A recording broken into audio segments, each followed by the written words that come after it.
The EU ignores pushback and plots digital ID for current year +2. They don't care. Like, Europe is not a democracy.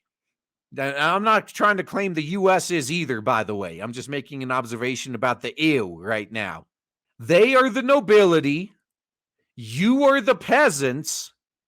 And you're going to shut the fuck up and sit your peasant ass down and do what you are fucking told. So the EU is preparing to launch the EU digital wallet by current year +2. The wallet will allow residents to store digital identification documents like driver's licenses and national IDs. And it's going to be totally not hackable, too. Now, the EU's Committee on Industry, Research, and Energy member Romana Jerkovic, said that for the bloc to stick to the schedule, it plans to publish specifications and standards before current year +1. The legislative process could be completed by next spring, setting up the stage for the wallet to go live in current year +2, Jerkovic said. Under the plan, EU member states will have 12 months to issue their wallets once the regulation is adopted.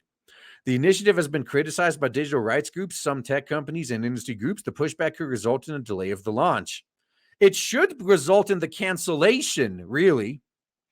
So browser providers Mozilla and Google said the new trust certificates would be less secure compared to the current ones, and also challenging to implement within the deadline. The other companies have said that the digital wallet will be expensive to integrate with their systems. How about you just don't?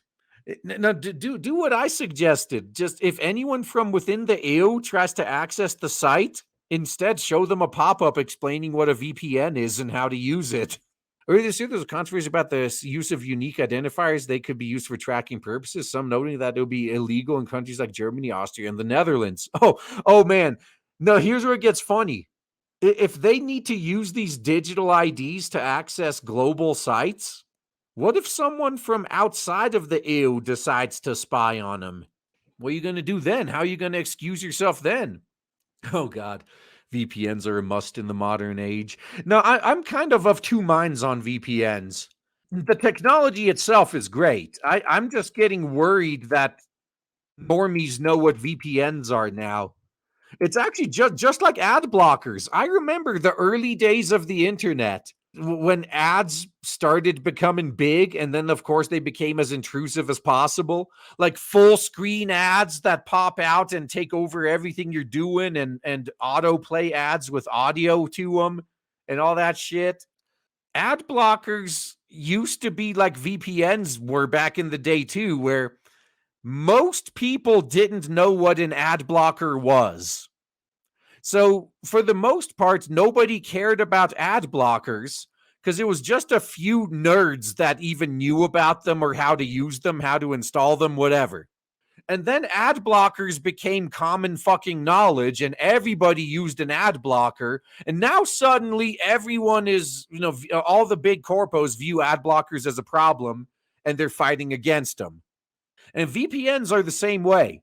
Like back when VPNs were just something that nerds used, nobody really cared. It's like, so what if a tiny percent of the population gets around our censorship? So what? So what? Who cares? And then all these VPN companies were advertising with every single big YouTuber, and now everyone in the world knows what a VPN is. And because of that, governments and big corpos are now trying to think of ways to crack down on VPNs. Like, so VPNs emerging from the underground that might be a big mistake in the long run. Because now people who previously may have known about them but ignored them, they can be ignored when like 1% of the population uses them. But when it's 99% of the population, not going to be ignored anymore.